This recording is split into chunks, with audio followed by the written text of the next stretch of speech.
तो नमस्कार दोस्तों, एक बार फिर से आप सभी का स्वागत है। और आज जो हम देखने वाले हैं कि जहाँ तक हमने हड़प्पा सभ्यता में पढ़ा था कि हमने देख लिया था कि कहाँ कहाँ पर कौन कौन से स्थल हैं, उन सारी चीज़ों को हम देख चुके हैं। तो आज जो हम देखेंगे उसी के आगे से एक एक सभ्यताओं के, जितने मैंने कहा था कि नगरों को पहले पढ़ेंगे, तो उन प्रमुख 7 नगर जो हमने देखा था कि हड़प्पा है, मोहनजोदड़ो है, चनहोंदड़ो है, इन सारी चीज़ों को देखेंगे अब एक एक करके। तो पहला आता है आपका हड़प्पा। अगर आप बात करें हड़प्पा की, तो जाहिर सी बात है, मैंने बताया था कि किस तरह से चार्ल्स मैसन ने फिर उस तरह देखा, फिर इस बाद जो है जॉन ब्रंटन और विलियम ब्रंटन को देखा। कनिंघम के नेतृत्व में जो काम चल रहा था रेलवे का, उसी के समय जो है कुछ समय के पश्चात क्या हुआ, 1921 में, कब, 1921 में एक व्यक्ति थे जिनका नाम था दयाराम साहनी। क्या नाम था? दयाराम साहनी। तो दयाराम साहनी ने जो है इसकी खुदाई करवाई। कब करवाई? 1921 में। तो हड़प्पा की सर्वप्रथम खुदाई कब हुई? 1921 में हुई, दयाराम साहनी के नेतृत्व में। इस वक्त आप देखेंगे तो जो ये आपका जो हमने देखा था आर्कोलॉजिकल सर्वे ऑफ इंडिया जो है, भारतीय जो पुरातत्व विभाग था, उसके जो निदेशक थे वो कौन थे? हम बार बार इसको पढ़ चुके हैं, अब तक तो ये चीज़ें रट जानी चाहिए कि वो थे जॉन मार्शल। ठीक है, तो वो जॉन मार्शल थे और इसीलिए कहा जाता है कि इन्हीं के निर्देशन में खुदाई हुई थी। तो ये दयाराम साहनी के नेतृत्व में खुदाई हुई हड़प्पा सभ्यता की। अब देख लेते हैं अगर हड़प्पा सभ्यता में जो किस तरह से नगरों और उन चीज़ों को बांटा गया था, नगरों की बनावट क्या थी, तो उन चीज़ों को अगर हम एक एक करके डिटेल में देखें तो सबसे पहले जैसे कि आपको पता है कि ये अगर आपका नगर है, देखें तो एक तरह से ये टीला बनता था, इसको हम बोलते थे पश्चिम टीला। एक पश्चिम में होता था और एक पूर्व में होता था, वो कुछ नीचे जगह पर होता था। ठीक है, एक टीला जो होता था वो ऊंचाई पर होता था और एक जो होता था वो सामान्य रूप से होता था, जिसको बोलते थे नगर टीला। तो इसको क्या बोलते थे? नगर टीला बोलते थे। और ये चीज़ें हमेशा एक जैसी देखने को मिली कमोबेश हर एक सभ्यता में, आप हर एक नगर में आप देखेंगे। इसको बोलते थे कि पश्चिमी टीला या दुर्ग टीला, इसको बोलते थे दुर्ग टीला। तो इसको पश्चिमी टीला या दुर्ग टीला, इसको पूर्वी टीला या नगर टीला के नाम से जानते हैं। अब इसी में आप देखिएगा कि बहुत सारे विद्वान हुए जिन्होंने अपने अपने तर्क दिए। तो एक विद्वान थे जिनका नाम था मार्टिमर व्हीलर। क्या नाम था उनका? Mortimer wheeler.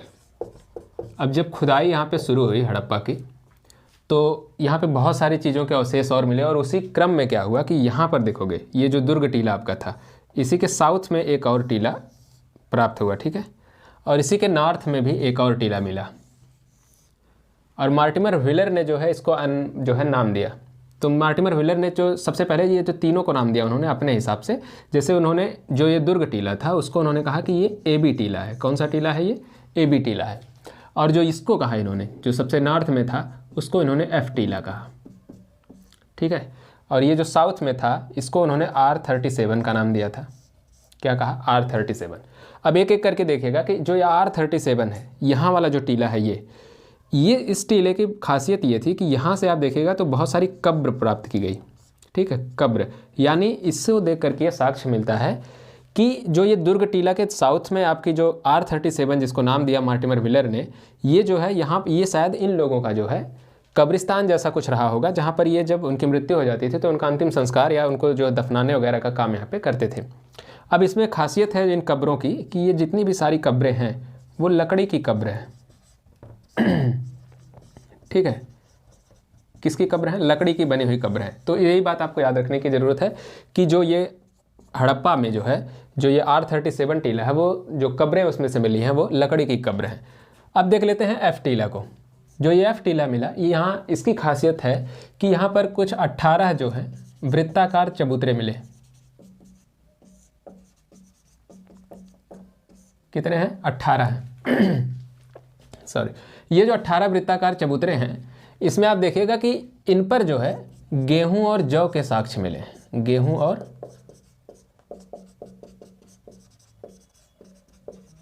जौ के साक्ष्य, मतलब कहने का मतलब ये है कि ये 18 वृत्ताकार ऐसे रहे होंगे चबूतरे और इस पर गेहूं और जौ के साक्ष्य मिले हैं। गेहूं और जौ का साक्ष्य मिलने का इससे क्या आप अनुमान लगा सकते हैं कि शायद इस पर जो है आटा की पिसाई वगैरह होने का काम जो होता होगा वो होता होगा। तो अब जाहिर सी बात है, जब पिसाई उसाई हो रहा है तो ये इतने बड़े बड़े पत्थर के वो थे, क्योंकि आज की तरह वो कोई इलेक्ट्रॉनिक उपकरण तो है नहीं कि जिससे जो है एक आदमी आराम से कर लेगा, तो कई सारे लोगों की ज़रूरत पड़ती होगी। तो उसी क्रम में श्रमिक जो वहाँ पर थे उनके रहने के आवास जो थे उसके भी साक्ष्य मिले हैं और 15 देखोगे 15 श्रमिक आवास यहाँ से प्राप्त हुआ। ठीक है, इसके भी साक्ष्य मिले हैं 15 श्रमिक आवास के। साथ ही देखोगे, अब मान लेते हैं कि यहाँ पे गेहूं जो आता होगा उसको स्टोर करने के लिए भी तो चाहिए, तो एक अन्नागार का भी यहाँ से साक्ष्य मिलता है, अन्नागार का साक्ष्य। अब जो ये अन्नागार है इसमें देखोगे कि ये अन्नागार 2 कॉलम में था और 6-6 की जो है पंक्तियाँ, 6 रो हैं इसमें, मतलब 1 रो 2, इस तरह से 6-6 रो के, मतलब इस तरह से कुल 12 कमरे टाइप के हैं जिसमें जो है क्या है वो अन्नागार का इसमें साक्ष्य मिला है। ठीक है, तो ये बात जो थी ये किसने, इसमें जो नाम किसने दिया है, ये एफ टीला, और ये जो R37 और ये AB टीला, ये नाम दिया है मार्टिमर व्हीलर ने। ठीक है, और उसके यहाँ से ये साक्ष्य इन जगहों से प्राप्त किए गए हैं। ठीक है, तो इन सारी बातों के साथ अब हम देख लेते हैं नगर टीला में। तो नगर टीला में देखोगे कि यहाँ पर एक तांबे की इक्के गाड़ी प्राप्त हुई है। क्या मिला है, तांबा की इक्का गाड़ी मिली है यहाँ से। और देखोगे कि सबसे ज़्यादा अभिलेखी मुहर, सर्वाधिक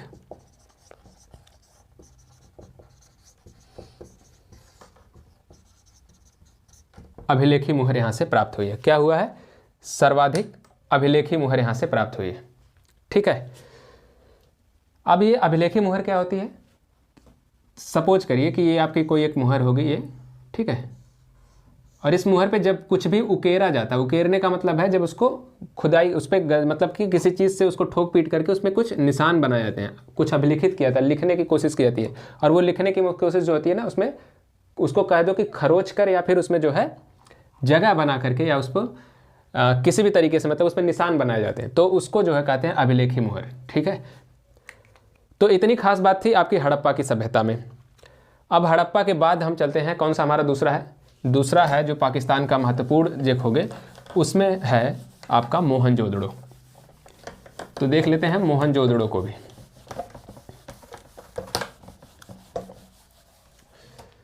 बात करते हैं मोहनजोदड़ो की।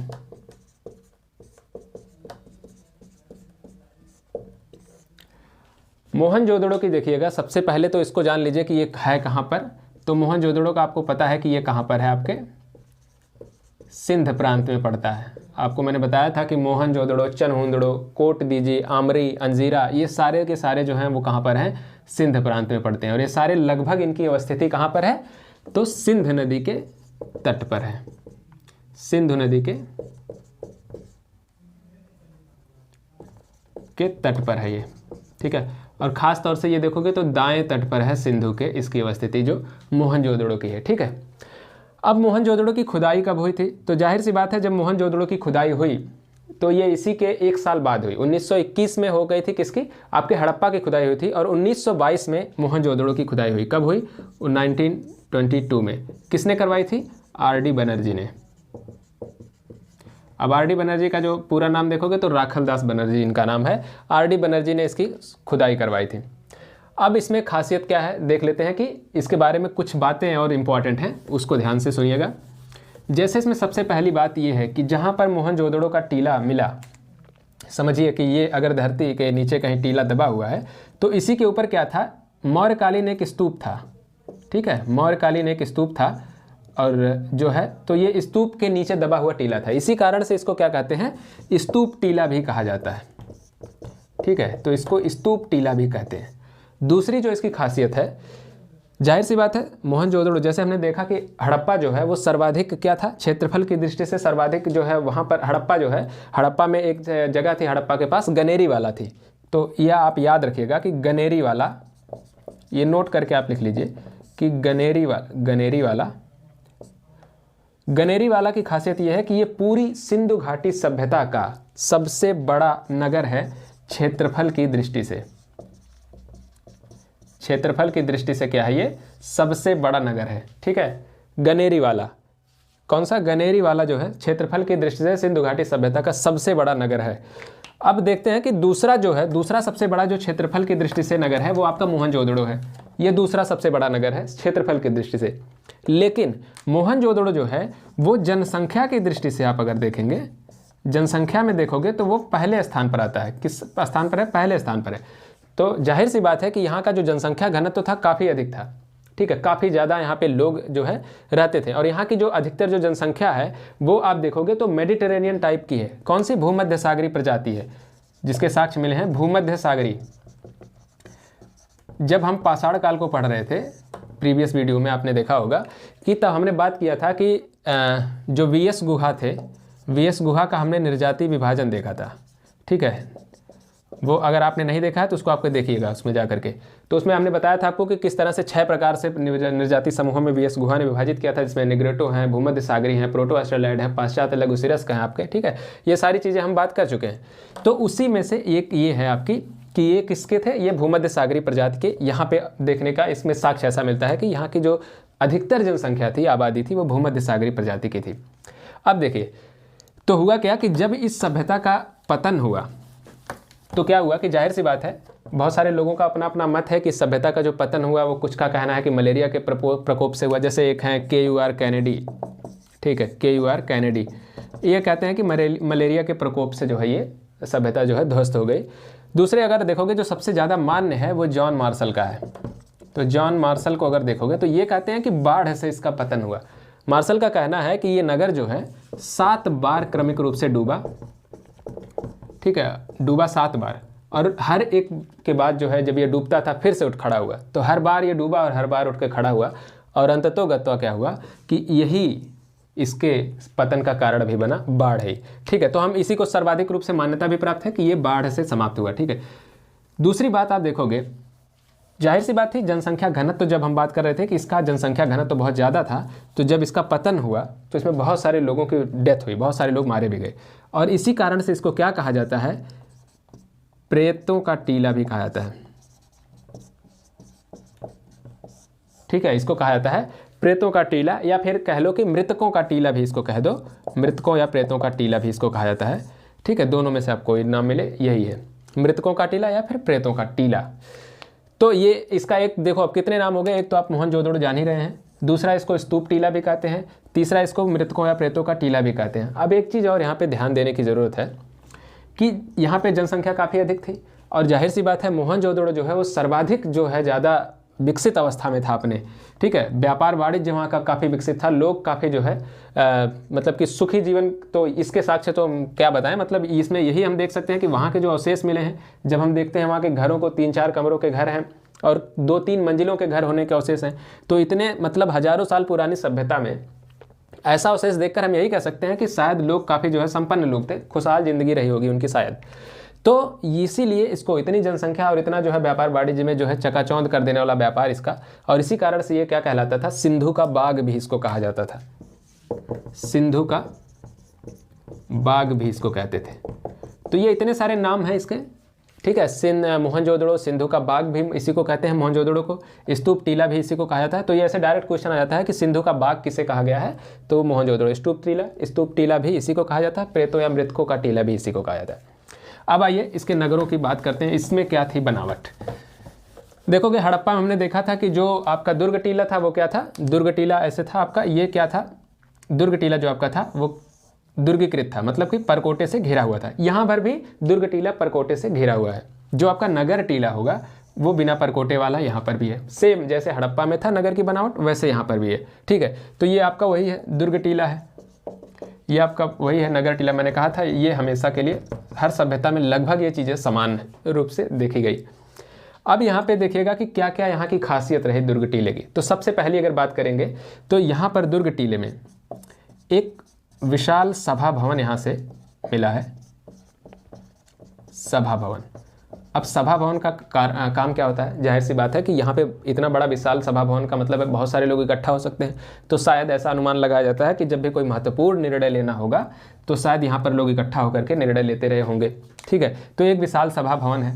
दूसरा देखोगे तो यहाँ पर पुरोहितों के लिए भी आवास की व्यवस्था थी, पुरोहितों हेतु जो है आवास की व्यवस्था थी, ठीक है।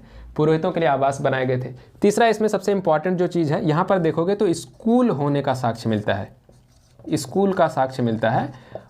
और जाहिर सी बात है ये दुर्ग टीले में है, और इसका मतलब ये है कि यहाँ पर हम जान ही रहे हैं कौन रहते थे, प्रशासनिक वर्ग यहाँ पे रहता था और यहाँ पे पुरोहित वर्ग रहता था। तो उन्हीं के बच्चे, शायद उन्हीं के बच्चों को पढ़ने के लिए स्कूल बनाया गया होगा, और इसको एक नाम दिया गया। जब इसकी खुदाई हुई तो इसको महाविद्यालय कहा गया। क्या कहा गया है, महाविद्यालय। तो क्वेश्चन ऐसे भी पूछ सकता है कि स्कूल के साक्ष्य होने का कहाँ से प्रमाण मिलता है, या फिर महाविद्यालय का साक्ष्य कहाँ से मिलता है। तो आपको याद होना चाहिए कि वो मोहनजोदड़ो से मिलता है। स्कूल का साक्ष्य यहाँ से मिलता है। इसके बाद इसमें जो इम्पोर्टेंट और चीज़ें देखोगे तो यहाँ पर एक चीज़ ये है कि यहाँ का जो है घरों की बनावट, घरों की बनावट, घर में देखोगे तो 3-4 कमरों के घर हैं, 3-4 कमरों के घर, ठीक है। और कभी कहीं कहीं पर ऐसा भी साक्ष्य मिला है कि घरों में सीढ़ियां हैं, ठीक है, घरों में सीढ़ियों के साक्ष्य हैं। तो इसका मतलब यह है कि घर 2 से 3 मंजिलों के भी हो सकते थे, ठीक है। तो इसके भी साक्ष्य मिलते हैं कि घर से 2 से 3 मंजिलों के भी रहे होंगे। इसके बाद आप देखोगे जो इंपॉर्टेंट यहाँ पे चीज है, एक विशाल अन्नागार। क्या है? विशाल अन्नागार। और ये देखोगे जो विशाल अन्नागार है, जैसे अभी आपने देखा कि हड़प्पा में भी अन्नागार था, लेकिन इसके लिए हमने विशिष्ट रूप से प्रयोग ही किया है शब्द विशाल अन्नागार। विशाल अन्नागार जो ये है, ये पूरी सिंधु घाटी सभ्यता की सबसे बड़ी इमारती संरचना है ये, ठीक है, सबसे बड़ी इमारती संरचना है। इसलिए आप याद रखिए कि जब भी अगर क्वेश्चन में अगर आए कि अन्नागार का स्रोत कहाँ मिला, अगर उसमें ऑप्शन में मोहनजोदड़ो है तो पहला सबसे ज़्यादा उपयुक्त विकल्प होगा मोहनजोदड़ो। इसके बाद आप जाएंगे हड़प्पा पर। विशाल अन्नागार के साथ देखोगे तो एक विशाल स्नानागार भी मिला है, विशाल स्नानागार, ठीक है। अब जो ये विशाल स्नानागार है, देखिएगा कुछ इस तरह से, इसको हम वहाँ उधर करते हैं। ये जो स्नानागार है, इसको आप ध्यान से देखिए कि ये इस तरह से कुछ बना हुआ है, ठीक है, आयताकार रूप से। अब यहाँ पे देखोगे कि इसमें प्रवेश करने के लिए क्या थी, ये इसमें सीढ़ियाँ बाकायदे बनाई गई हैं, ठीक है, सीढ़ियाँ बनाई गई हैं कि जिससे इसमें प्रवेश किया जाए। दोनों साइड से, नॉर्थ और साउथ से जो है इसमें सीढ़ियाँ बनाई गई हैं, उत्तर और दक्षिण से। दूसरी बात है, इसमें शुद्ध जल मतलब साफ जल के प्रवेश कराने का भी मार्ग है, जो कि आप देखोगे कि किधर है, पूरब, दक्षिण पूरब की तरफ से जो है यहाँ पे प्रवेश करता था, जल को यहाँ से लाया जाता था, साफ जल इसमें जाता था। और इधर देखोगे दक्षिण पश्चिम की साइड में यहाँ से जो है जल निकासी होती थी, ठीक है, जल निकासी, जो खराब जल था वो जल निकासी। खास बात इसकी सभ्यता की है कि जो यहाँ पे नालियाँ देखोगे आप, तो नालियाँ ढकी हुई नालियाँ हैं बाकायदे वो, और वहाँ से जो है पानी फिर नीचे से ही निकल जाता था। तो इतनी अच्छी खासी व्यवस्था थी, ठीक है। अब आप देखोगे कि जो यह स्नानागार के बाद है, जॉन मार्शल ने इसको जो है विश्व का आश्चर्य कहा है, ठीक है। किसने इसको कहा है विश्व का आश्चर्य? इसमें कहा गया है विश्व का एक अजूबा है, आधुनिक विश्व का एक अजूबा है। और ये किसने कहा है? ये कथन है जॉन मार्शल का। तो इसको आपको मतलब ध्यान से एकदम याद करने की ज़रूरत है, नोट करके चाहे लिख लीजिए कि जॉन मार्शल ने स्नानागार की संरचना जो है उसको कहा है 8वां अजूबा है, ठीक है। अब ये जो स्नानागार है, ऐसा अनुमान लगाया जाता है कि इतना बड़ा स्नानागार, जैसे आज भी देखोगे कि भारत में बहुत सारे ऐसे पर्व होते हैं जिनमें जो है आपको जल में लोग उतर करके फिर उसमें पूजा अर्चना करते हैं, तो शायद ऐसा कोई इसका धार्मिक उद्देश्य रहा हो जिसमें जो है एक साथ जो है पूजा वगैरह करने के लिए लोग इसमें स्नान करते होंगे, और इसके बाद कोई अनुष्ठान वगैरह जो उनका होता होगा, उसी हिसाब से ये लोग, इसकी बनावट देखने के बाद ऐसा ही उसमें प्रतीत होता है। तो ये जो खास बातें थी आपको इतना समझ में आ गया होगा। इतना सबसे इंपॉर्टेंट बात, जो दुर्ग टीला की हमने बातें कर ली। अब हम नगर टीला की तरफ से देखेंगे कि वहाँ से भी कुछ चीज़ों के साक्ष्य मिले हैं, तो हम इसको रफ करते हैं फिर आगे बढ़ते हैं। चलिए,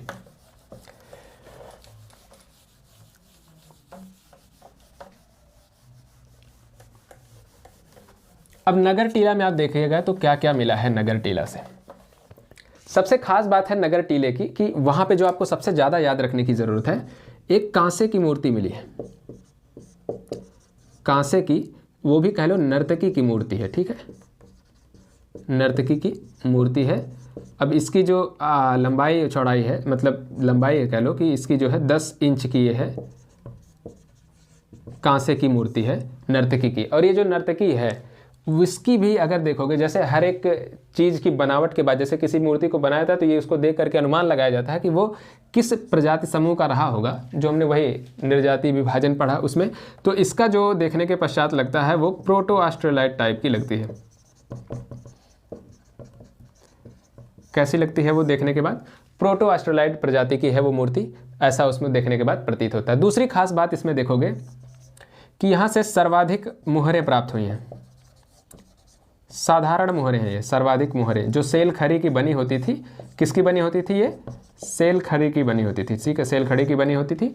अब इसमें जो है ये मूर्तियां, ये जो मोहरें हैं वो वर्गाकार मोहर है, वर्गाकार मोहरें हैं, सेल खरी की बनी होती थी। अब जो आपने हड़प्पा में देखा वहाँ पर भी सर्वाधिक मोहरें हैं, लेकिन वहाँ पर सर्वाधिक अभिलेखी मोहरें हैं, ठीक है। और ये सर्वाधिक मोहरें जो है ये सेल खरी की बनी हुई साधारण है, वर्गाकार मोहरें हैं, तकरीबन 1200 के आसपास, उससे अधिक भी मोहरें यहाँ पे प्राप्त हुई हैं। तो ये नंबर इतना इंपॉर्टेंट नहीं है कि कितनी यहाँ से मिली है, वो इंपॉर्टेंट है, ठीक है। ये 2 इंपॉर्टेंट पॉइंट।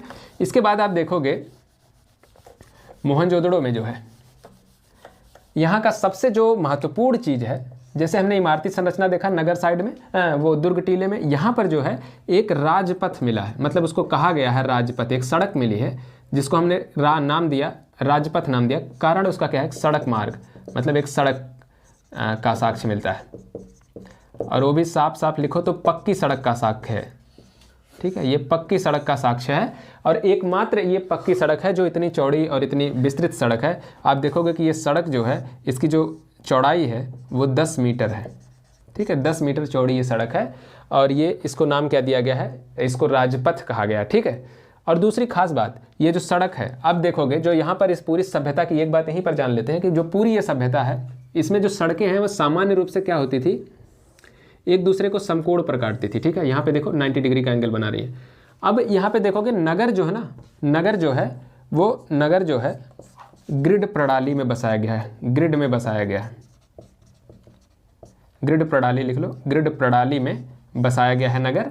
अब यहाँ पे ग्रिड प्रणाली का क्या मतलब है, जैसे जब ये मान लो बहुत सारी सड़कों के अगर जंजाल ऐसे होते, अब समझ लीजिए कि ये सड़कों के बहुत सारे जंजाल हैं, ठीक है, ये सब सड़कें हैं।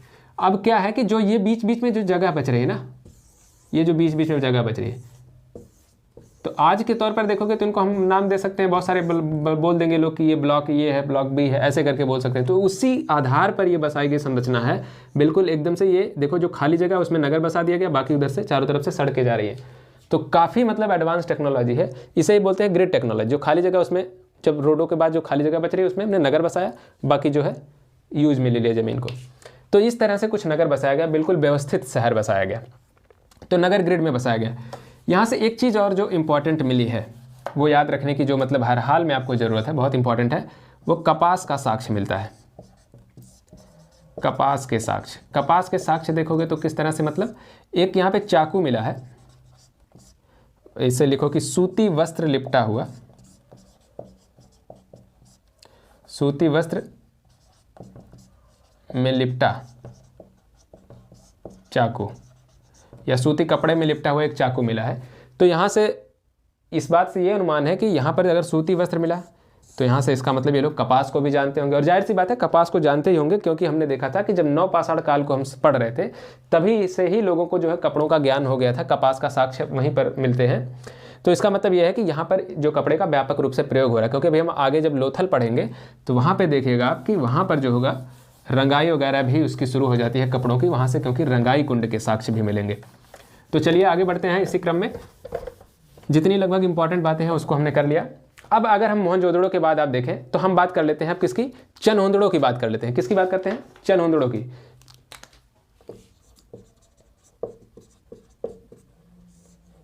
चलिए चनहोंदड़ो में देखोगे तो चनहोंदड़ो की खुदाई 2 बार हुई है।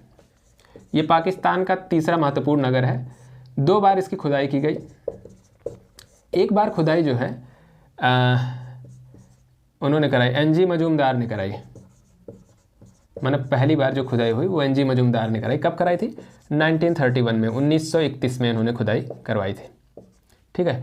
इसके बाद इसकी एक खुदाई दोबारा से फिर से हुई 1935 में, 1935 में खुदाई हुई, और वो किसने करवाई थी, अर्नेस्ट मैके ने करवाई थी, जिनको मैके महोदय भी कहा जाता है। तो अर्नेस्ट मैके और एनजी मजूमदार 2 लोगों ने इसकी खुदाई करवाई 2 बार, 1931 में फिर 1935 में, ठीक।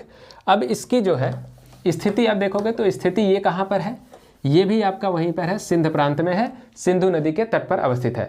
इससे ज़्यादा आपको जानने की ज़रूरत इसमें नहीं है, इतने से आपका काम चल जाएगा, ठीक है। अब देखोगे चनहोंदड़ो की खासियत क्या थी, जैसे अन्य नगरों में क्या था, जब आप अन्य जगहों पर दुर्ग और देख रहे थे तो इसमें यह था कि ये परकोटे से घिरे हुए थे, कम से कम ये दुर्ग वाला जो टीला था, और नगर जो है वो सामान्य रूप से खाली था।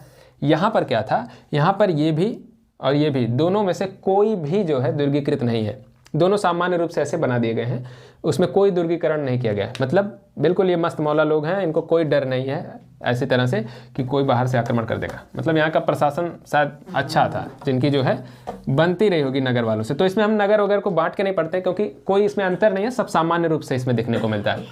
अब चनहुंदड़ों की अगर खास बात करोगे कि चनहुंदड़ों में क्या था, तो चनहुंदड़ों में 3 प्रमुख चीज़ें आपको याद रखनी है, इससे ज़्यादा कुछ भी इंपॉर्टेंट इसमें नहीं है। पहला क्या है, पहला आप देखोगे कि चनहुंदड़ों में जो है सबसे बड़ा, मतलब पूरी सिंधु घाटी सभ्यता का सबसे बड़ा मनके बनाने का कारखाना क्या है, मनके बनाने का कारखाना, मनके बनाने का कारखाना।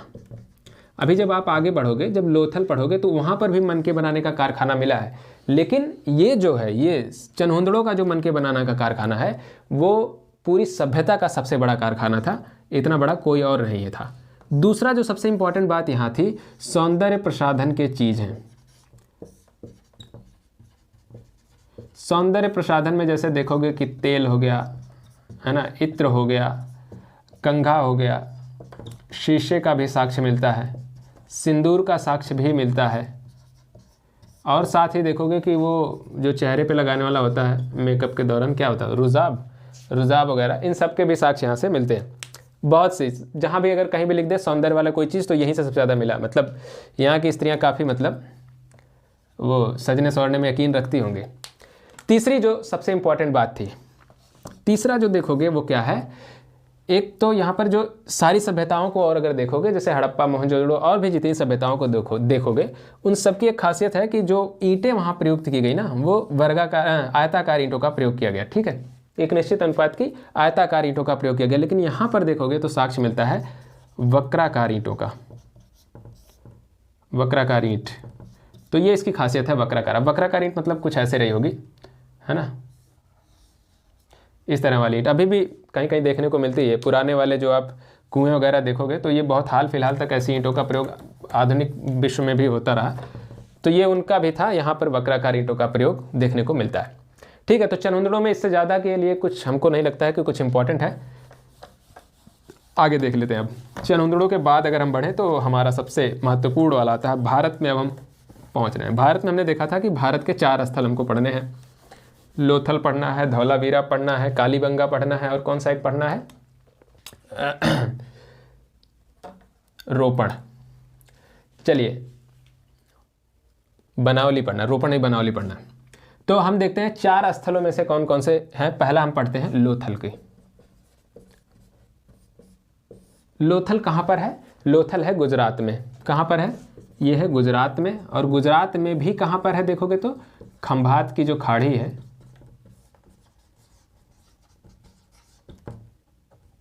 खंभात की खाड़ी में। ठीक है, खंभात की खाड़ी में। यहाँ पर देखोगे जो कच्छ का रण वाला जो क्षेत्र है ना, उसी के पास है।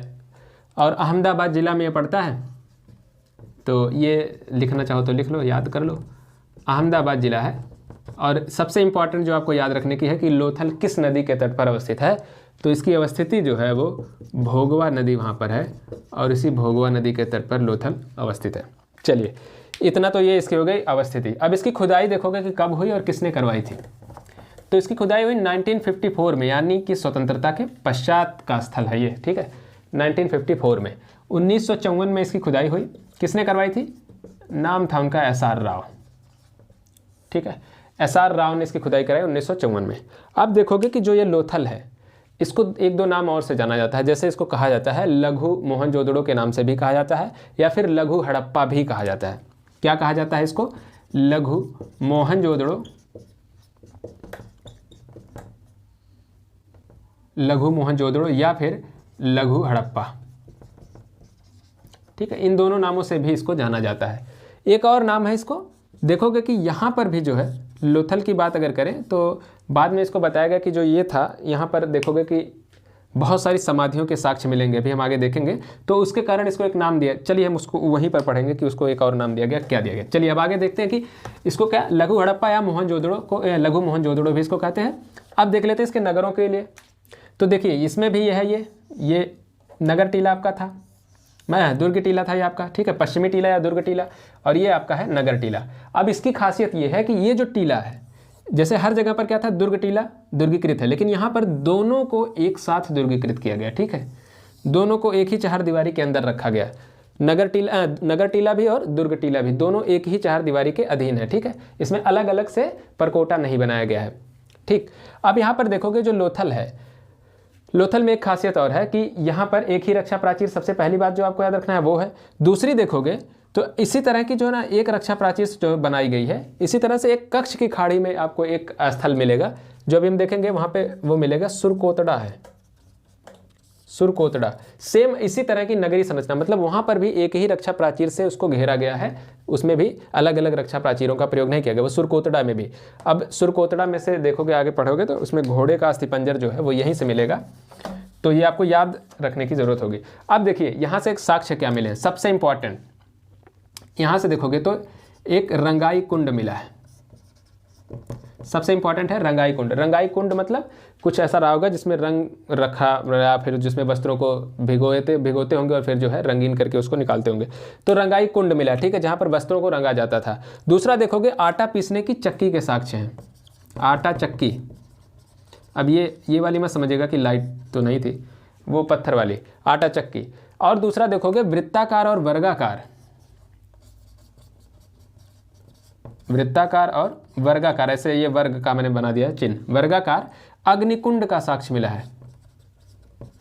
तो वृत्ताकार और वर्गाकार अग्निकुंड का साक्ष्य मिला है। साथ ही यहाँ पर देखोगे तो यहाँ से जो है धान के साक्ष्य मिलते हैं आपको। ठीक है, धान यानी चावल, धान, चावल लिख लो, धान ना देखा हो तो, चावल के साक्ष्य मिलते हैं। ठीक है, एक खास बात, अब यहाँ पे दो इंपॉर्टेंट बातें।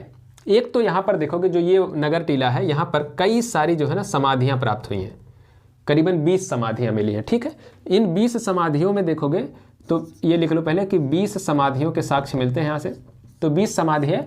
और साथ ही देखोगे समाधि कह लो या फिर कह लो कि वो दफनाया गया, क्या बोलते हैं उसको, जो भी आप जैसे समझ सकें। ठीक है, तो यहाँ से एक तो 20 समाधियाँ, या फिर एक तो 20 लोगों को कब्रों के साक्ष्य मिले हैं 20। ठीक है, ऐसा आप समाधि बोल लो या फिर कब्र बोल लो, समाधि थोड़ा सम्मानजनक हो जाता है, कब्र भी सम्मानजनक ही है, तो दोनों में से किसी से भी आप काम चला सकते हैं। अब यहाँ पर क्या है कि इसमें से 3 ऐसी हैं जो युगल समाधि हैं।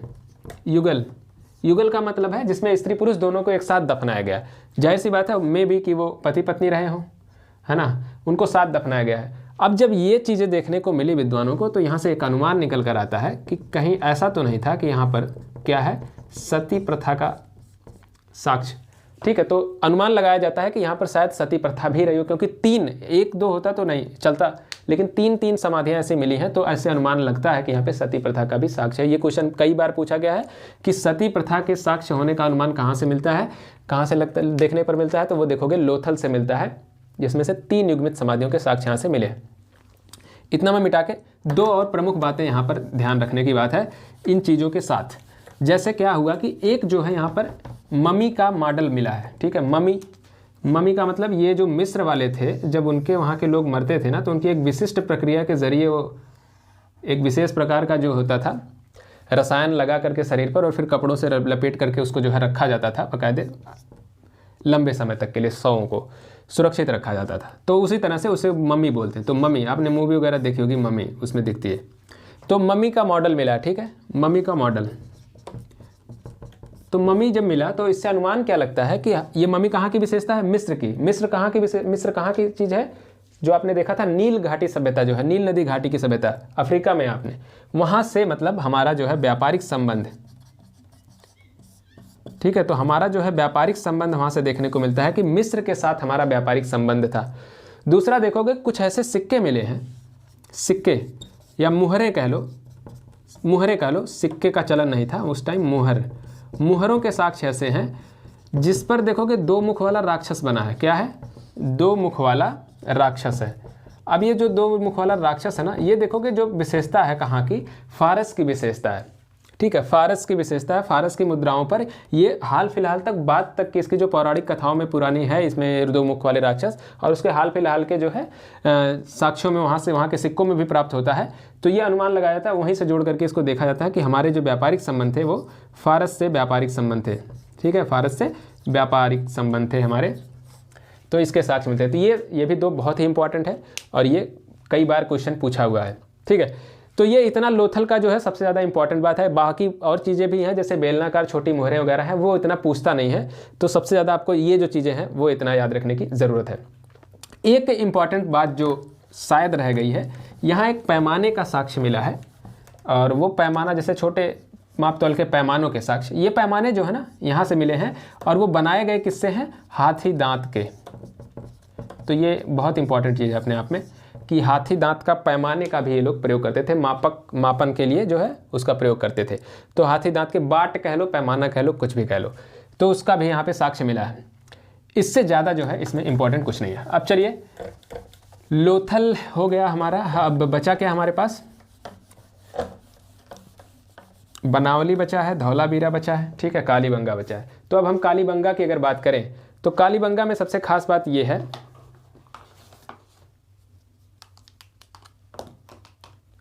कालीबंगा की जब बात करोगे तो ये कालीबंगा कहां पर है? कालीबंगा, या फिर इसी को क्या नाम देते हैं? कालीबंगन भी कहते हैं। अब कालीबंगा को जब देखोगे तो कालीबंगा राजस्थान में पड़ता है। जब सरस्वती नदी बहती थी तो ये उसी के तट पर पड़ता था, लेकिन बाद में सरस्वती नदी लुप्त हो गई, और अभी इसको हम मानते हैं कि ये घग्घर नदी जो है उसी के तट पर है। किस नदी के तट पर है? ये घग्घर नदी के तट पर है। अब देखोगे कि यहाँ जो है एक जिला है, श्री गंगानगर जिला, उसी गंगानगर जिले में इसकी अवस्थिति है। गंगानगर जिला देखोगे तो एकमात्र ऐसा जिला है गंगानगर जिला जो जब हरित क्रांति हुई तो उसमें जो है शामिल होने वाला राजस्थान की तरफ से एकमात्र जिला है जिसे हरित क्रांति का लाभ मिला था। तो इसको आप ज्योग्राफी वगैरह में पढ़ेंगे, कृषि में पढ़ते हैं, ज्योग्राफी में भी पढ़ते हैं। तो चलिए, ये चीज़ें हो गई। अब इसके बाद देखोगे इसकी जो खुदाई हुई वो कब हुई और किसने करवाई इसकी खुदाई? तो जाहिर सी बात है इसकी खुदाई जो हुई वो 1956 में, 1956 में, ठीक है, 1957 में जो है इसकी खुदाई एक बार जो है करवाई किसने? अमलानंद घोष ने करवाई। अमलानंद घोष का नाम आपको याद आ रहा है कि नहीं? कहाँ हमने पढ़ा था? अमलानंद घोष ने करवाई। अमलानंद घोष को हमने पढ़ा था कि जब देसी उपज का सिद्धांत या देसी उत्पत्ति का सिद्धांत पढ़ रहे थे उसमें हमने देखा था, ये सोथी संस्कृति वाले तरफ से हैं। अमलानंद घोष ने इसकी खुदाई कराई 1957 में। इसके बाद देखोगे 1960 में इसकी खुदाई फिर से एक बार हुई, और उसकी खुदाई उस बार किसने करवाई? बीके थापर ने करवाई थी, ठीक है। तो ये दो नाम आपको याद रखने की जरूरत है। वैसे नाम इतना इंपॉर्टेंट नहीं है ये कालीबंगा में। अमलानंद घोष को आप याद रख लीजिए, वही बात है, क्योंकि पहली बार खुदाई किसने करवाई थी? अमलानंद घोष ने ही करवाई है इस सभ्यता की। तो सबसे ज़्यादा वैलिड जो नाम होगा यही है, अमलानंद घोष का नाम। अब इसमें देखते हैं कि यहाँ की जो बनावट है नगरों की वो कैसी है। अब यहाँ पे देखोगे जो ये नगर है ये भी एक मतलब घिरा हुआ है एक परकोटे के साथ। जो टीला है, पश्चिमी टीला, पूर्वी टीला को देखोगे तो पूर्वी टीला भी अलग से परकोटे से घिरा, दोनों अपने के लिए अलग अलग चार दीवारियाँ दोनों के लिए बनाई गई हैं, ठीक है। दोनों अलग अलग रक्षा प्राचीर से घिरे हैं। बाकी चीज़ों में देखोगे तो यहीं से जो कुछ चीज़ें जो यहाँ से प्राप्त हुई हैं उसमें सबसे इम्पॉर्टेंट जो है एक बच्चे की खोपड़ी, जो सबसे ज़्यादा इंपॉर्टेंट है, पहले उसको पढ़ना चाहिए, बाद में सामान्य चीज़ें उसमें आ जाएंगी। एक बच्चे की खोपड़ी प्राप्त हुई है जिसमें छेद किया गया है, ठीक है। इसी में क्या किया गया है? छेद किया गया है। अब इससे क्या अनुमान लगाया वैज्ञानिकों ने या विद्वानों ने? उसका कहना है कि शायद ये लोग जो है शल्य चिकित्सा को भी जानते थे। किस चीज़ को जानते थे? शल्य चिकित्सा। शल्य चिकित्सा के लिए किसका नाम फेमस है भारत में? हाँ, तो आप लोग कमेंट करके बताइएगा इसमें। शल्य चिकित्सा के लिए मतलब ऐसा अनुमान लगता है कि लोग शल्य चिकित्सा को जानते थे। दूसरी चीज़ जो सबसे इंपॉर्टेंट देखोगे तो इसमें जो था एक जुता हुआ खेत का साक्ष्य मिलता है। जुता हुआ खेत। अब ये जो जुता हुआ खेत है ये कालीबंगा की सबसे महत्वपूर्ण विशेषता है। और यहाँ पर देखोगे तो दो फसल एक साथ बोई गई थी, ठीक है। इसके भी साक्ष्य मिलते हैं कि दो फसल एक साथ बोई गई, मतलब मिश्रित खेती का साक्ष्य मिलता है। अब यहाँ पर जो दो फसल है उसमें से कौन कौन सी फसल थी?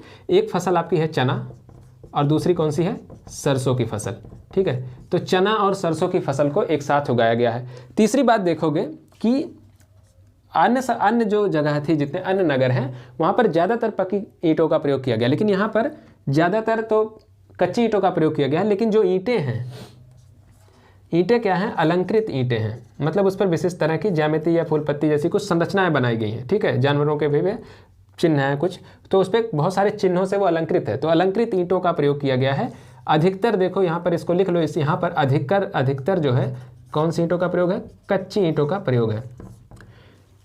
तीसरी, हर जगह पर हम पढ़ते हुए आ रहे हैं कि जो वहाँ पे पानी की व्यवस्था है, जल निकास की व्यवस्था है, जल प्रबंधन की जो व्यवस्था काफ़ी अच्छी है हर जगह पर इस सभ्यता में। लेकिन यहाँ पर देखोगे तो पानी के लिए क्या था, जो निकासी के लिए, ठीक है, जो खराब जल है उसको, गंदा पानी को निकासी के लिए यहाँ पे लकड़ी की नाली बनाई गई थी। तो जाहिर सी बात है यहाँ पर जो जल निकासी की व्यवस्था है वो उतनी बेहतर नहीं है जितनी कि मोहनजोदड़ो वगैरह में हमको देखने को मिलती है, ठीक है, उतनी अच्छी यहाँ पे व्यवस्था नहीं है, लकड़ी की नालियाँ थी, ठीक।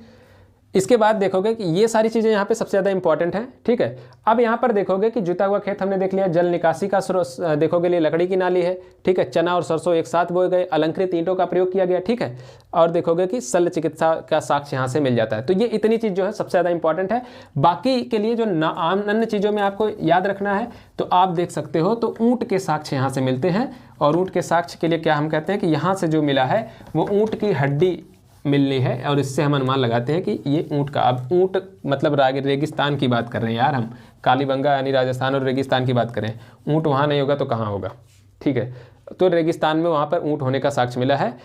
अब आगे बढ़ते हैं। इसके बाद एक चीज़ अगर देखें तो एक चीज़ और यहाँ से मिली है, एक मिट्टी की पट्टिकाएँ मिली हैं बहुत सारी, मृड़ पट्टिका लिख लो, मृड़ पट्टिका, मिट्टी की पट्टी इसको बोलते हैं। मिट्टी की मुहर अगर याद रख पाओ तो उस तरह से याद रखो, लेकिन मिट्टी की पट्टी इस तरह से है, जिस पर देखोगे कि कुछ अलंकृत किया गया। क्या बनाया गया है, एक तो इस पर बनाया गया है कि एक सींग वाला देवता, अब एक सींग जैसे बना पाओ, मतलब कि एक सींग वाला ये कोई देवता इस पर है, और इधर जो है एक आदमी है, और जो कि क्या लेके जा रहा है, एक बकरी। इधर मतलब आदमी को इधर कर लो कि आदमी एक है जा रहा है, और एक उसके साथ में एक बकरी है, जैसे भी मतलब जैसे भी, ठीक है, समझने के लिए कि एक बकरी को लेकर जाता हुआ एक आदमी का चित्र इस पर उकेरा गया है, और बहुत सारी ऐसे मृण मूर्तियाँ प्राप्त हुई हैं। बस इससे ज़्यादा इसमें इंपॉर्टेंट नहीं है कुछ। अब हम कालीबंगा से आगे बढ़ेंगे, और कालीबंगा के बाद अब हम कहाँ पर आ जाएंगे, हमारे पास आ जाएगा धौलावीरा। चलिए धौलावीरा, धौलावीरा देखोगे तो कहाँ पड़ता है, धौलावीरा भी है गुजरात में, ठीक है। स्थिति इसके देख लो, ये इसी तरह से लिखेगा आप तो सामान्य रूप से आपको जैसे मैंने पहला वाला किया था उसी तरह से। स्थिति इसके देखोगे तो गुजरात में है। गुजरात में भी कहाँ देखोगे तो गुजरात में कहाँ पर है, कच्छ की खाड़ी में है। ये कच्छ की खाड़ी याद होना चाहिए आपको कि ये जो गुजरात का हिस्सा है, यहाँ से जब देखोगे तो ये वाली जो हिस्सा है वो कच्छ की खाड़ी। यहाँ पर देखोगे कौन कौन से स्थल थे, देसलपुर था, धौलावीरा था, ठीक है, सुरकोतड़ा था, ये सारे स्थल जो है यहीं से मिले थे। सुरकोतड़ा था, तो ये वाला जो क्षेत्र है यहाँ से, ये मतलब पानी में नहीं था, ये किनारे किनारे इन क्षेत्रों में थे, ठीक। अब आगे बढ़ते हैं, कच्छ की खाड़ी से इसके साक्ष्य मिलते हैं। अब देखोगे जो इसकी खुदाई है, इसकी खोज जो है, सबसे पहले तो इसकी खोज मतलब कि जगपति जोशी एक नाम है।